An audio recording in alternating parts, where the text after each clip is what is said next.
Friends, today we are going to discuss the institutionalization of English studies in India.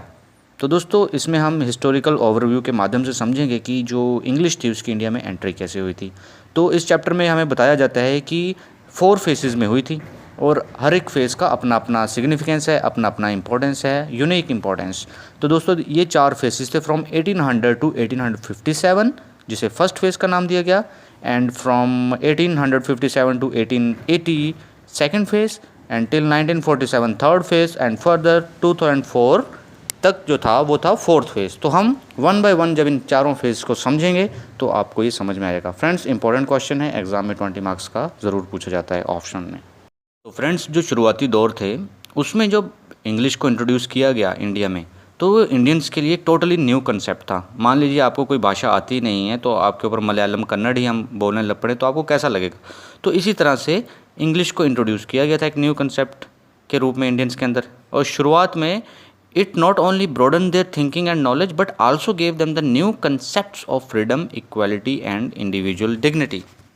ये सब कहा जाता है दोस्तों कि इंग्लिश के माध्यम से ही हमें इंडिया की मेंटल ग्रोथ हुई है, ब्रॉड थिंकिंग हुई है, और इसने मदद भी की है इंडिया को आज़ादी में, इंग्लिश लैंग्वेज ने।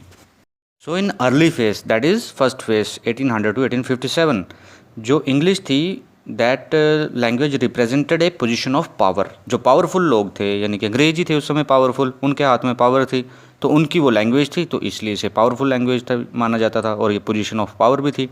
और शुरुआती दौर में ये बहुत ही मुश्किल हो गया, ऑलमोस्ट इम्पॉसिबल टू अडॉप्ट। ये हमारे लिए अडॉप्ट करना बहुत ही मुश्किल हो गया था, as it was an foreign language या alien language, difficult to understand, difficult to speak. However, फिर भी सीखने की कोशिश की गई। It was done in first phase with the great determination and hard work. शुरुआती दौर में लोगों ने काफ़ी मेहनत दिखाई और काफ़ी हार्ड वर्क किया। एक framework of policy was made to bring in this foreign language and to make people aware of it.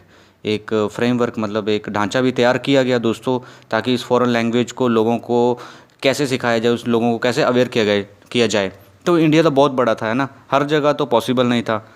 Then to make them understand, read it as well as to convey the message of better thinking and culture through it. सभी चाहते थे, ये framework यही सोच कर decide किया गया था कि लोग इसको सीखें, समझें, अंडरस्टैंड करें और अपने मैसेज को कन्वे कर सकें एक बिल्कुल सही तरीके से, और जो इंग्लिश कल्चर है उसको भी थोड़ा सा बढ़ावा मिले। So in the first phase, India had to cover a long distance to reach to modernity as it was stuck in orthodoxy. तो दोस्तों, बहुत ही लंबा रास्ता तय करना था इंडियन पीपल को, क्योंकि अपने अपने समाज की अपनी अपनी धारणाएं होती हैं। ये उस समय की बात हो रही है 1800 से 1857 के बीच की। तो उस समय अपने अपने रिलीजियस बिलीव थे, फेथ थे, अपने अपने ट्रेडिशनल डॉक्ट्रिन्स थी, तो सब उनको फॉलो करते थे। तो इंडियन पीपल एंड इंग्लिश जो लोग थे उनके बीच में ये सारा थोड़ा भेदभाव था। तो उस भेदभाव को कम करने के लिए थोड़ा समय तो लगना ही था, तो इसलिए थोड़ा सा मुश्किल था उस समय में। और English brought our elites and middle class individual face to face with a different perspective. जो एलिट क्लास होती है उसे कहते हैं हायर बर्थ के लोग, social position.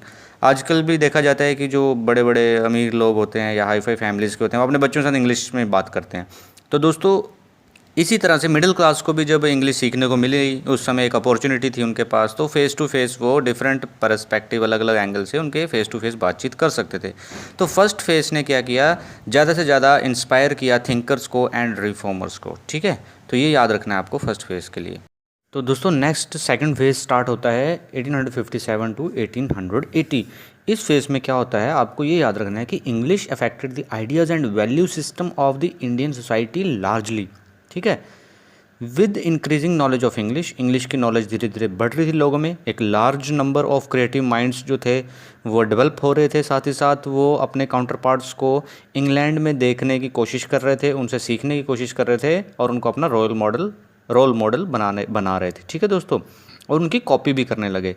It help Indian society mind to wrestle free from the highly stylised and moralistic rendering of myths in the society.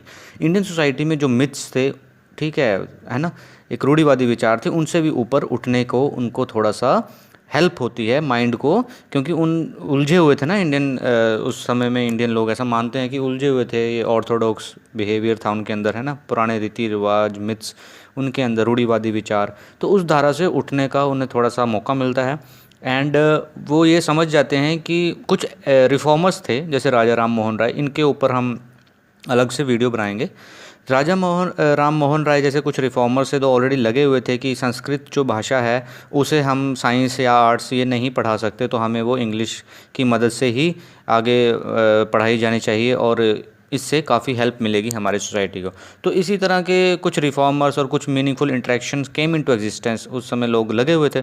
People realise that language can be used as a medium of expression, कि हम जो language को expression के तौर पे use कर सकते हैं एज वेल एज कम्युनिकेशन, अपनी बातों को इधर से उधर बोलने के लिए, समझने के लिए दूसरों की बातों को, है ना। लैंग्वेज समझ में आएगी तो उनकी बातें समझ में आएगी, उनका कल्चर समझ में आएगा, कोई अच्छी अच्छी चीज़ें सीखने को मिलेंगी irrespective of the place from where it has originated, कि उससे क्या फ़र्क पड़ता है कि वो कहाँ से ओरिजिनेट हो रही है लैंग्वेज।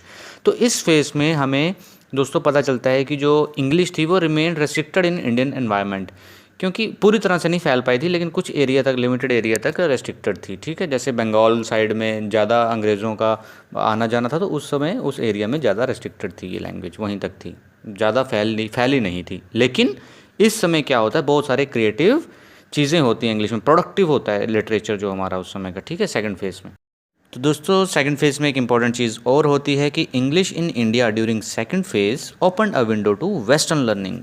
याद रखना दोस्तों ये चीज़। तो थर्ड फेज़ स्टार्ट होता है 1880 टू 1947। इसमें क्या होता है, इंग्लिश लैंग्वेज का जो बोलबाला है पहले फर्स्ट और सेकंड फेज़ से कम हो जाता है। रीज़न ये था कि इस समय बहुत सारी राष्ट्रवादी घटनाएं हो रही थी, अवेयरनेस फैलाई जा रही थी लोगों में, और बहुत सारे लोग इंग्लिश लैंग्वेज को का बहिष्कार कर रहे थे, कुछ सपोर्ट कर रहे थे, है ना, देश को आज़ाद कराने के लिए कि अंग्रेज़ों भारत छोड़ो, कई सारे आंदोलन भी हुए। तो फाइनली 1947 में क्या होता है, इंडिया को फ्रीडम मिल जाता है फ्रॉम द ब्रिटिश, ठीक है। तो this third phase marks the heyday बोले तो a period of success of Indian languages and literatures that pushed the language of our colonial master clearly to the margins, ठीक है।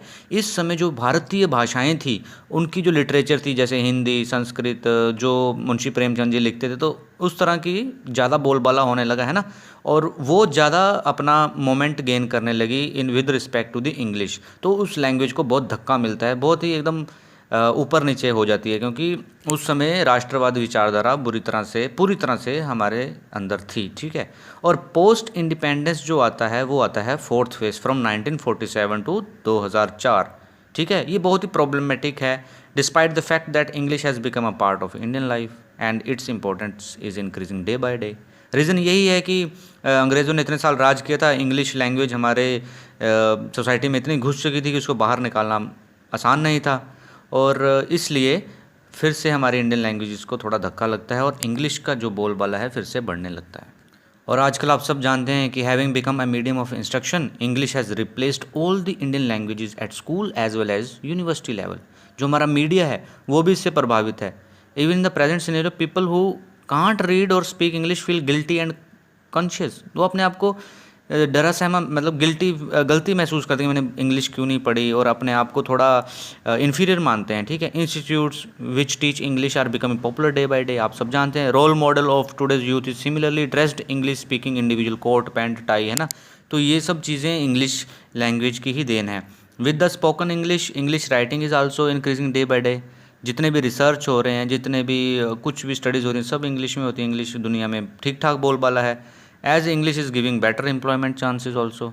तो English has become the matter of prestige and power nowadays, ठीक है। फिर से जो हमें third phase में जो इंग्लिश लैंग्वेज को हमारी राष्ट्रवादी भावनाओं से धक्का लगा था, वो फिर से धीरे धीरे इवॉल्व होगी, और भारत की सेकंड लैंग्वेज है इंग्लिश, फर्स्ट हिंदी है, लेकिन आप सब जानते हैं कि इंग्लिश हमारे लिए कितनी ज़रूरी है। तो ये 4 फेज थे जिसमें हमने बेसिक चीज़ें कवर की।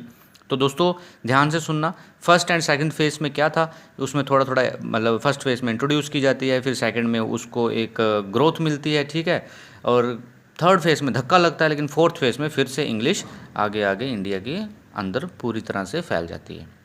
तो इंस्टीट्यूशनलाइजेशन ऑफ इंग्लिश स्टडीज़ का अगर क्वेश्चन आता है तो इन 4 फेसेस को आप अपनी लैंग्वेज में समझकर अच्छे से लिख सकते हैं और अच्छे मार्क्स स्कोर कर सकते हैं। आई होप आपको समझ में आया होगा दोस्तों। अच्छा लगा तो please like share subscribe. Thank you very much. Next video में लेके आऊँगा राजा राम मोहन राय जी का योगदान इंग्लिश लैंग्वेज के लिए।